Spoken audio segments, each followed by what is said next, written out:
I had family members think maybe my father was hitting me, but that never happened. Can he solve the mystery for parents accused of harming their baby?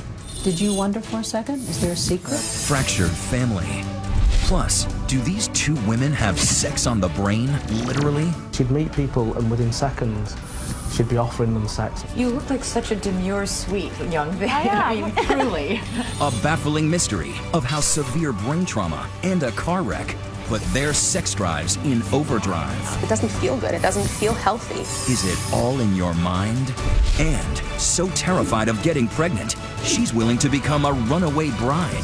I just feel like I'm having a hard time breathing. What's the phobia that's so bad she could lose the love of her life? Why are you crying? I don't want to miss out on something that could be really special. Tonight, My Strange Affliction. Here now, Elizabeth Vargas and David Muir. Good evening. Tonight here, people who are so brave for letting us into their homes, sharing their stories, their strange afflictions that are so troubling they might not even tell their friends, but they are telling us tonight. And so we start right off with a husband and father who could be facing jail time right now because of a possible medical mystery. Or is it a mystery about a marriage? The question, how well does a wife really know her husband? Tonight, a family that got so many death threats they had to change their address. They are desperate for answers, and a doctor is going out on a limb with a possible solution. Here's Deborah Roberts.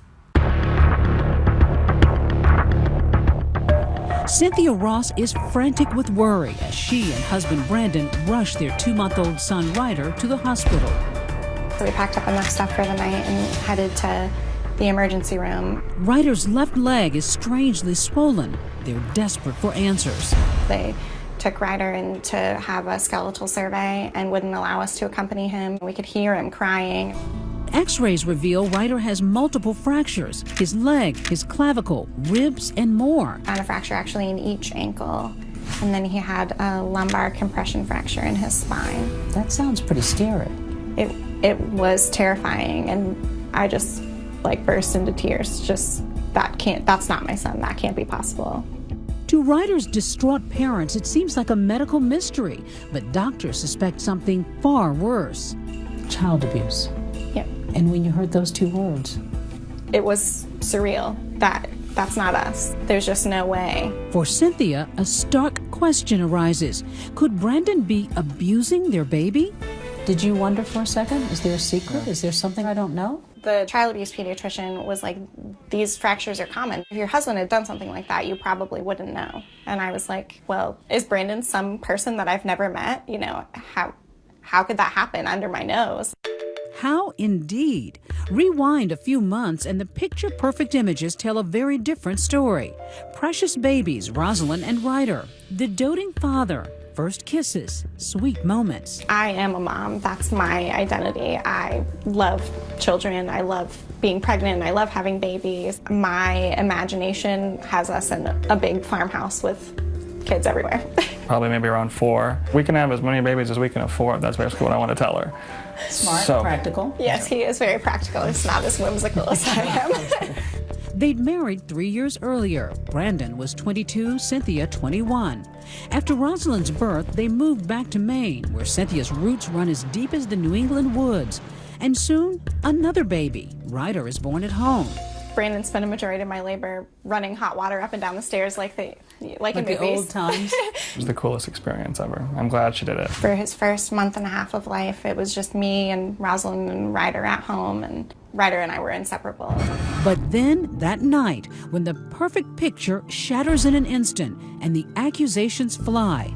We were under the microscope, and then we realized that they were no longer looking for a medical explanation when the caseworker showed up to the hospital and said, "We're seeking custody of your kids. They're not going to be leaving with you today."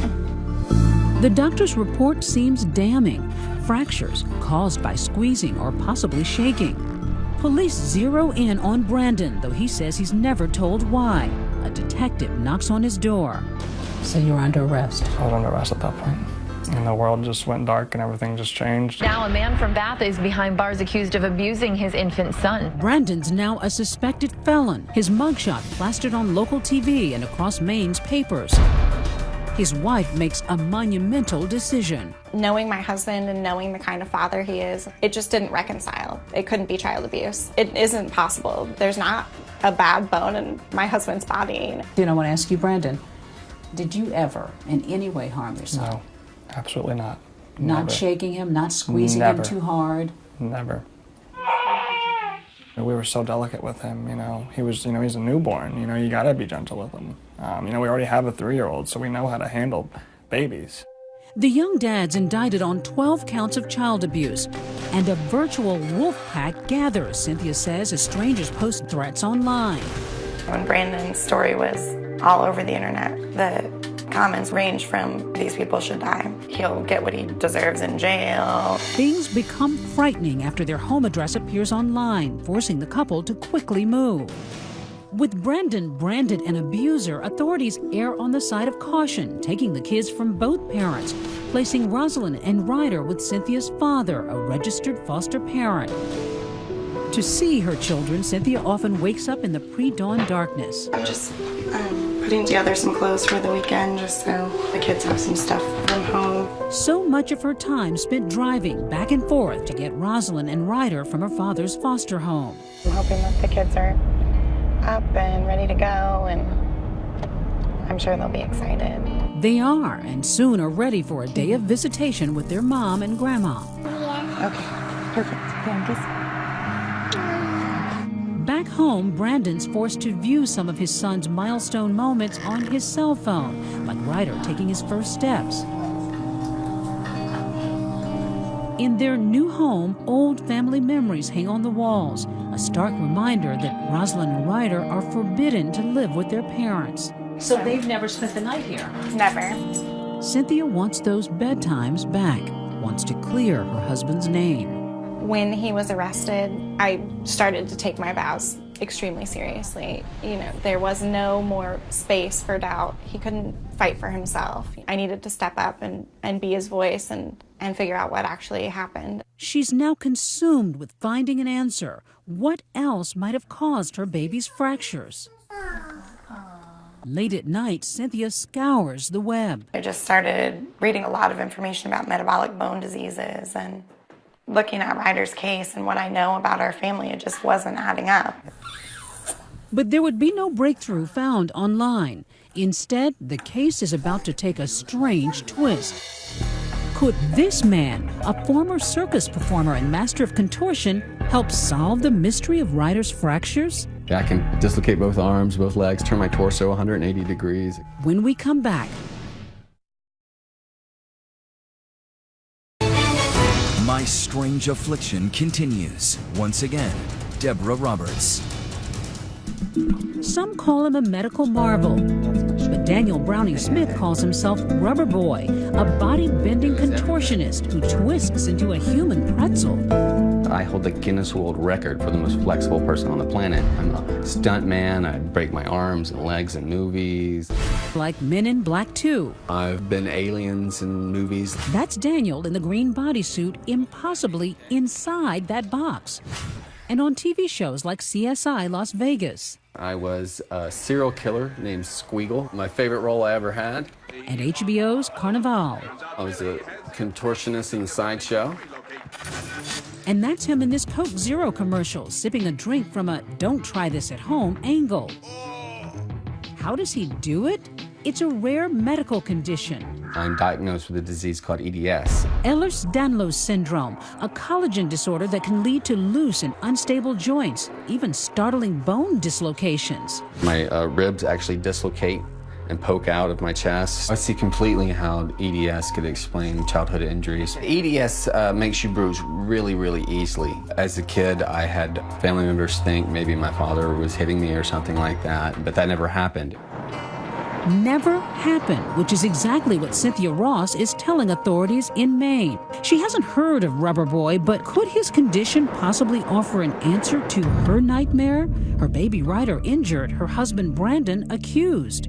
Instead, Cynthia's first ray of hope comes from her grandmother, watching an episode of Katie Couric's talk show and seeing a couple with a story stunningly similar to Cynthia and Brandon's. We're here with Bria and Andrew Huber, who fell under a cloud of suspicion after their infant daughter, Kenley, suffered multiple unexplained bone fractures.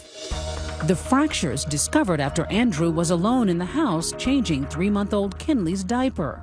I lifted her right leg to start to clean, and there was a pop. She shrieked and cried, and I immediately pulled back and was shocked and didn't know what it was. He takes Kinley to the children's ER, and after a battery of x-rays, like Brandon Ross, Andrew is soon arrested and charged. Bria says police tell her husband's a secret abuser. You get a kiss? Oh.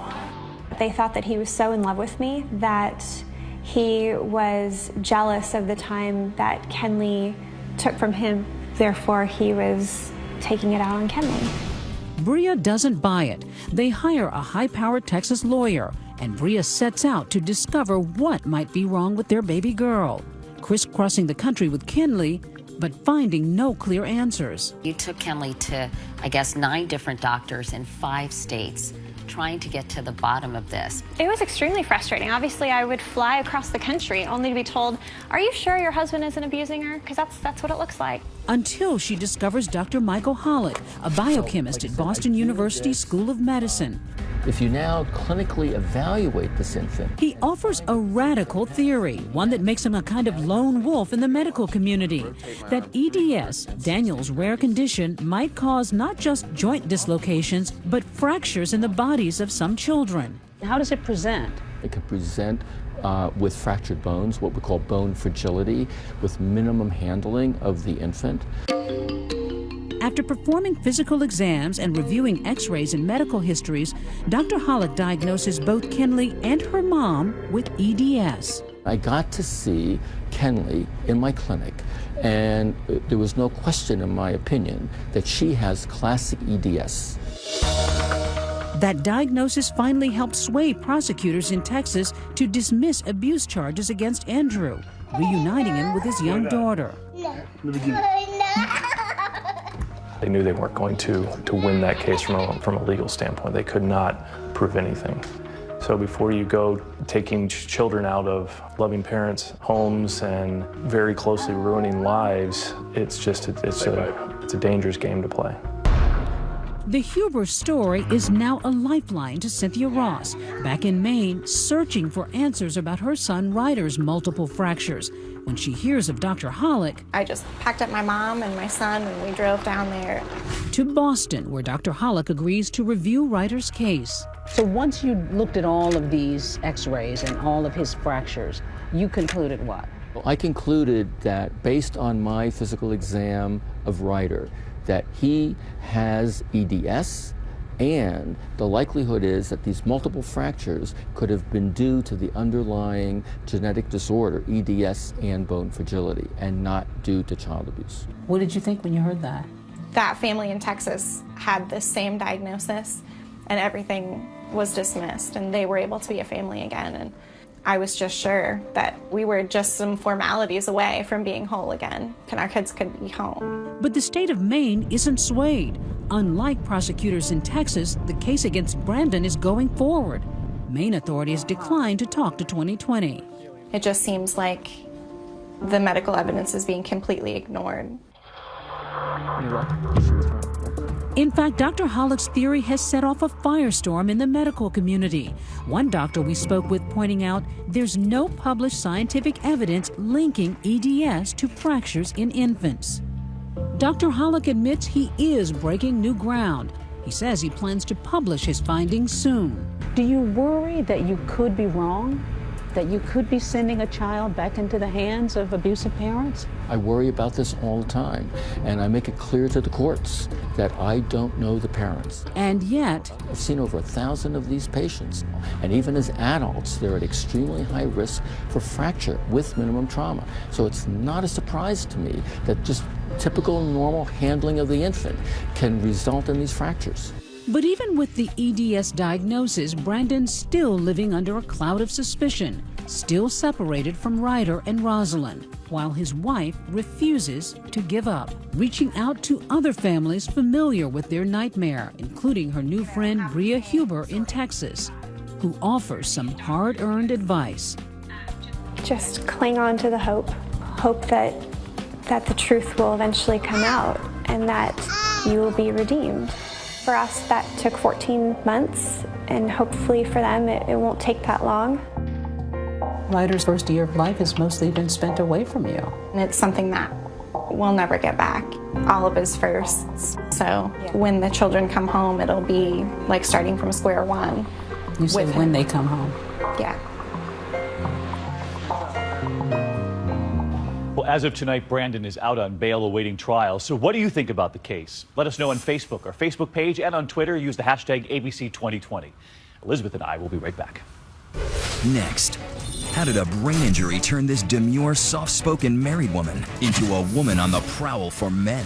It wasn't a come Heather look, it was a come get it look. And will their marriage survive? It's hard to even imagine you doing all of these things. When My Strange Affliction returns. A serious injury to your brain can cause all sorts of medical issues, amnesia, blackouts, seizures. But this next strange affliction involves the libido. People who survive traumatic brain injuries only to find themselves with a new sex drive that's in overdrive. This is Alyssa, just Alyssa, no last names. It's that kind of story. She's 23, single, lives in Vancouver. Behind that bold blue eyeshadow, an ordinary woman with a strange tale of desire gone wild. Do you ever imagine that that car accident could so change the course of your life? I think that as people, we'd like to think that our personality is a bit more stable. And this is Heather, happily and normally faithfully married to her husband Andy. They're from England. She too has a story that would make just about anyone blush. Walking down the street for a while was hazardous. She'd catch people's attention, you know, guys. She'd just give them a look. I was never subtle with it. It was never subtle. You were never subtle? No. It wasn't a come Heather look, it was a come... Yeah, get it look. Two women, a world apart, with one thing in common, a brain injury that transformed them in ways both intimate and unimaginable. Trauma through a switch in their brains, supercharging their sex drive. Their story might be called 50 Shades of Grey Matter.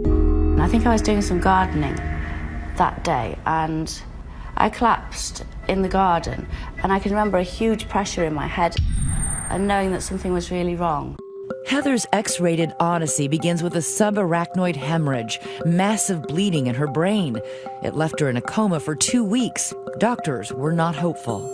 They said it's not good and she's probably not going to survive. During our interview, a moment of brutal frankness that shocks Heather. He tells us in a way he did lose his wife.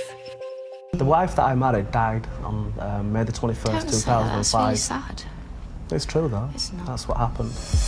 Heather emerges from the coma with a voracious interest in sex, starting in the hospital. So she wanted to have sex with you in the hospital bath? In the shower room. While she was still hospitalized? Yeah. After she was released, it only got better. That is to say, worse. So what are we talking about, every day? Yeah, 2 or 3 times a day. 2 or 3 times a day? It was emotionally hard, it was physically hard. It was hard. You got sick of sex? Not sick of it, but just sort of bored of the frequency of it. And then one day, as Andy watches, Heather crosses the street from their home to pick up a construction worker. This guy called her over and she went over. When she got to the doorway, he kissed her on the mouth and I was like watching. She crossed the street and she's making out with a man. And I'm just watching thinking, what's happening there? Heather begins propositioning and groping other men left and right. She'd meet people and within seconds, she'd be offering them sex or even sort of having sex with them. You look like such a demure, sweet young thing. I mean, truly. It's hard to even imagine you doing all of these things. Is it just an urge to have sex? I think so. Experts say brain trauma often causes a decrease in libido. Only rarely does it cause the opposite, what doctors call hypersexuality. Heather and Andy met with Harvard neurologist Dr. Alice Flaherty as part of a British documentary. These things here are your temporal lobes, and a lot of this is what was damaged when I looked at your CT. This is where the aneurysm, the blood squirted out and hit this the most, and also causing damage to the hypothalamus, which is down in there, and right in the center of the brain. Right up at the front of it is this thing called the amygdala. It's very important for fear, and I think you're more fearless. You're talking about, you're more fearless. wasn't it? You're able to approach things and do things that you wouldn't before. Andy estimates Heather had sex with about 10 other men, but behaved inappropriately with as many as 50. Heather, at the time, she couldn't see that there was anything sort of out of the ordinary and that she didn't think she was doing anything wrong. She was like, well, why can't I? Didn't matter how old they were, didn't matter how handsome they were, it didn't matter how fit they were.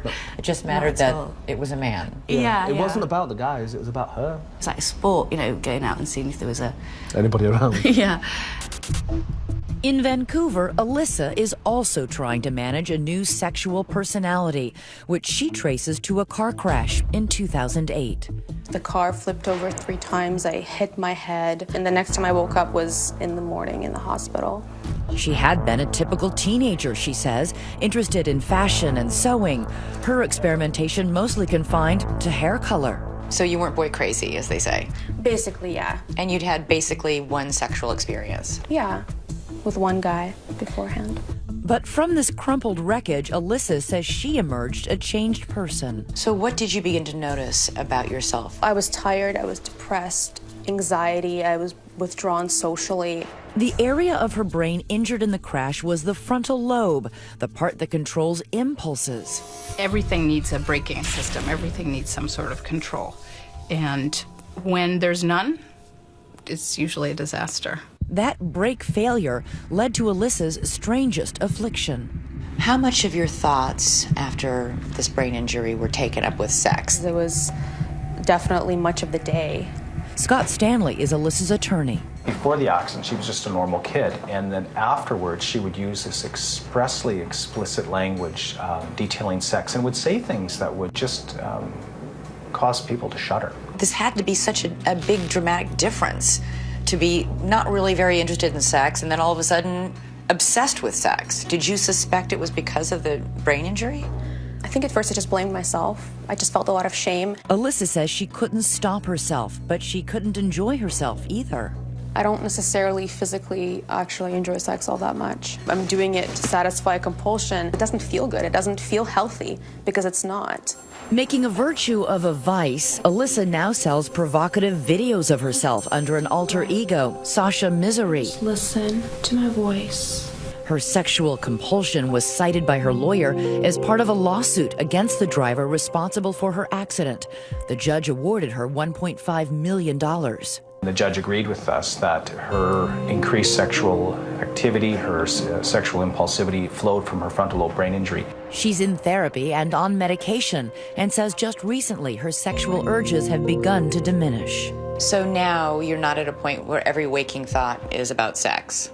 Right now, knock on wood, no. What she really wants now, she says, is someone to love. Heather and Andy's outcome may give Alyssa some hope. Heather's desire has been dampened by therapy and prescription drugs, sort of a pharmaceutical cold shower for her overheated libido. Do you still have those urges, or are you just better at controlling them? I don't think I have them so much at all now. But also I make sure that I'm not in a situation where there's only me and a bloke, you know. I just make sure that never happens, really. They're now celebrating more than 20 years of a marriage that truly tested nearly every vow. Some say it might sound fun or even funny at first, but could you live like that? Let us know on Twitter. Use the hashtag ABC2020. And coming up here, a strange phobia we discovered a lot more common than we thought. Elizabeth, you said you could even relate to this. I can, I have it. I'm one of millions of women who do. We'll tell you what it is when we come back. Next, she's got the man, she's got the dress, but she's also got a paralyzing fear that could keep her from starting a family. Why are you crying? I don't want to miss out on something that could be really special. When My Strange Affliction comes back. So many would ask, why would a young woman madly in love be terrified of getting married? It has nothing to do with pre-wedding jitters or changing her mind about her fiancé. She suffers from a phobia that affects millions of people in this country, almost all of them women. Until recently, many of those people suffered in silence because it was frankly embarrassing to admit. And I was one of them. To stand at the center of Jessica Mellon's world is to live in the heart of primal fear. Heart racing. You don't know why it's happening. Blood pressure rising. Really don't know how to stop it. Every sight and sound around her distorted by her terror.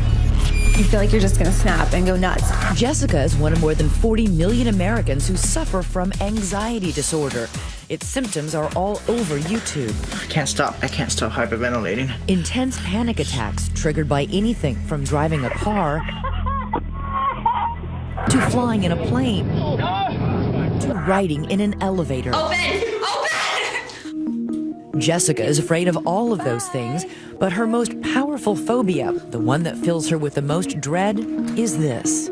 If someone was like, you can either be shot in the leg or you can throw up once, I would be like, yeah, just shoot me in the leg. I would really pick that. You would choose being shot in the leg. Absolutely. Jessica is intensely afraid of vomiting. To me, that's one of the worst things that could happen to me, if not the worst. It's called a metaphobia, and millions of people have it, including me. I've had it all my life. I would do anything for my 2 children. I would die for them. But if one of them vomits, I run. And it's very embarrassing to admit it. I thought I was crazy. I didn't know that there were other people like me suffering from this. I thought that a lot of people like you. Jessica's entire life is choreographed around protecting herself against the possibility of throwing up, taking every precaution against catching the flu from coworkers. I would be like, are you sick? Is it a stomach thing? Is it something you ate? To the pharmacy in her purse, armoring her against throwing up. I do carry extra medication on me. Antacids, tummy drops, cough drops, hand sanitizer. To take one of these tablets twice a day, that's 2 days. Do you ever feel frustrated? Absolutely. That you're this out of control? The fear just engulfs and it swallows everything around you. Everything, even the lifelong dream she and her fiancé share. I've never been this scared in my entire life, I don't think. Jessica is so terrified of getting morning sickness, she's told the man she loves she won't get pregnant. And that's putting the most important relationship in her life at risk. You know how extreme that is, right? Yeah. To give up bringing your own baby or another life into this world simply because you're afraid you might have morning sickness and throw up. I know. Sorry. That's okay. Why are you crying? Because I don't want to feel that way, and I don't want to miss out on something that could be really special between the 2 of us because of my phobia. It's not fair to him either. But right now you simply can't. I can't. Marvin and Jessica met and fell in love while working at a restaurant they owned together in Philadelphia. We just automatically clicked right off the bat. Everything was going well until they started planning a wedding and a family. How fraught did your relationship get as a result? I told him that if he felt like he couldn't continue with this relationship because I might not be able to do this, that obviously I would be devastated, but I would have to let him go. I'm scared what it's like if I can't get to this point where I feel like I'm okay to get pregnant, like what that's going to mean for us in our relationship. Jess, it's not ideal, okay? But like neither are a lot of things in life. In the beginning, did you think it was funny? Like, are you kidding? I just thought that she essentially didn't care enough to try. I'm like, you're not willing to even risk throwing up to have a kid with me? I mean, I took offense to it. And now Jessica's phobia has gotten so extreme, she's begun researching hiring a surrogate to have their baby. And how much would this cost? How much do you, approximately? Between $40,000 and $90,000. $40,000 and $90,000? Yeah. Desperate to conquer her phobia, she chooses a radical path. The treatment we are allowed to tape is rarely shown on camera. Her doctor is Stephen Tsao. We have to be deliberate about let's confront this and let's really confront it. Dr. Tsao was talking about exposure therapy. He's throwing up into a toilet. The goal is to desensitize Jessica to her fears by directly confronting them. I feel like I can smell it. Suddenly, her eyes fill with tears as a memory she's repressed surfaces. I think I'm starting to remember why I'm so scared of it, which is making me really upset. The last time I got sick when I was younger, I was throwing up so bad I couldn't breathe, and that was really scary. It's the first major step toward learning to control her phobia. You should be really proud of yourself. Thank you. Over the next 5 months, the attack is relentless and targeted. From pictures of people throwing up to eating food she thinks is unsafe and will make her sick. Time and again, he forces Jessica past her comfort zone. But with just weeks now until her wedding day, Jessica's still not sure whether she's ready to get married because she's still afraid of getting pregnant.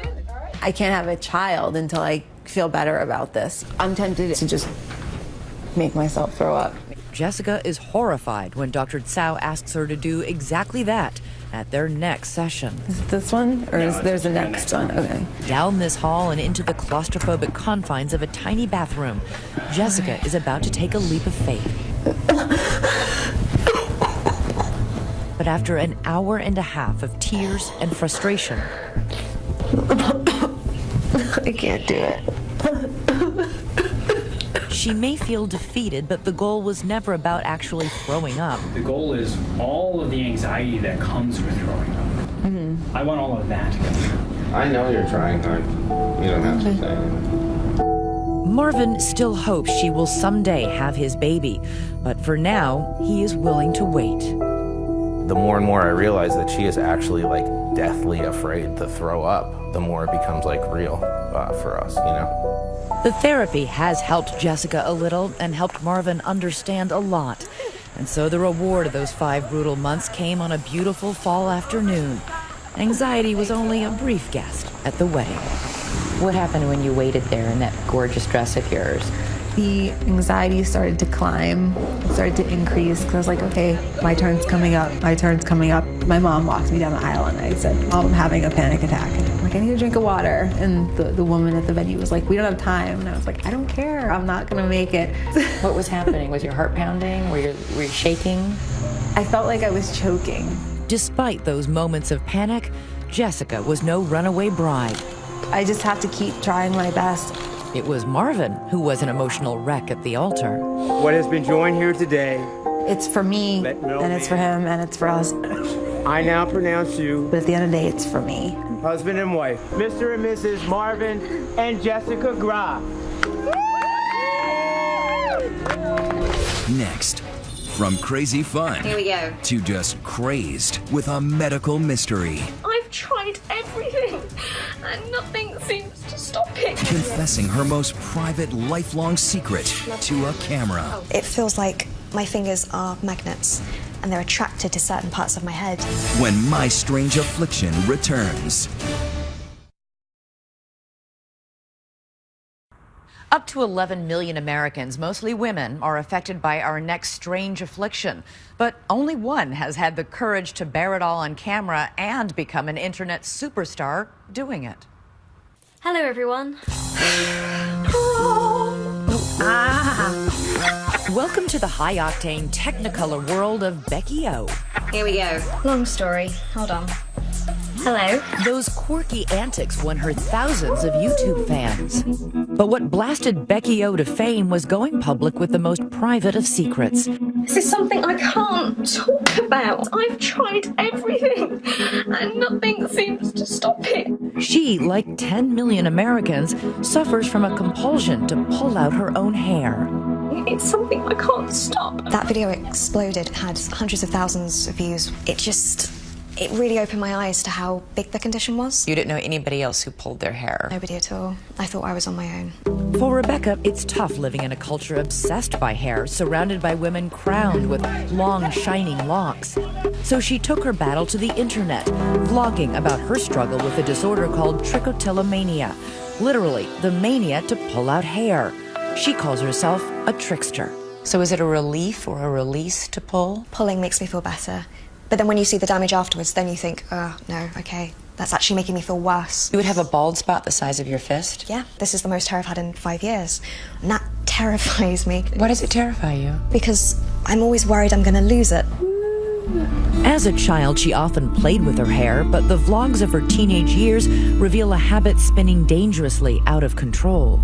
I can just pull out yanks of hair. I've got hair surrounding the keyboard, and it's... I remember when I was 12 and I was with a counsellor, and she said to me, when you're stressed, where do you feel it in your body? And I remember my answer. I remember holding my hands up and going, in my fingers. It's here. It's not here. It's here. It's here. I want to do things with my hands. The most weirdest thing about pulling is it feels like my fingers are magnets, and they're attracted to certain parts of my head. Nothing could keep Rebecca's fingers from pulling her hair, not tying her hair up in a turban, or greasing her eyelashes and eyebrows with Vaseline. Even the most extreme measures failed to help. I found just tying my hands to tables or chair legs or to my tummy when I was at school, it stopped me getting to the hair. So that you wouldn't reach up and pull your hair. You get to a point where you're just so desperate. That desperation was often driven by the hurtful comments from her peers at school. If I'd had the hair, if I didn't have this, then people wouldn't have treated me so badly. Worst of all was the criticism from friends and even family members, which she repeated in her vlogs. You'll never get a job looking like that. Don't you realise you're doing it to yourself? Looks like someone went too far with the tweezers. No one wants a bald girlfriend. There were a lot of really Every single thing. harsh comments. Tricksters receive such severe backlash. Why is that, do you think? I think people don't appreciate that you literally cannot stop. It's not even a choice. I can't leave it alone. It had been a 6-year roller coaster of frustration documented in this astonishing video diary. On the 3rd of February 2011, I decided to shave all my hair off. When I shaved my hair, I thought, right, that's it. The hair's gone.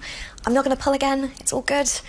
But then I attacked my eyebrows, and they vanished within a week. I have always loved cameras. Oh, and the colour pink. Rebecca, now a superstar in the trickster community, caught the attention of Jillian Coursey. She was casting for a documentary on trichotillomania. What's the biggest misconception? That it's rare that people who have trichotillomania are freaks. The people I've spoken to feel isolated or like outcasts, like they don't belong. Jillian's documentary, called Trickster, explored the destructive force of the disorder to both mind and body. Kind of feel like putting the wig back on.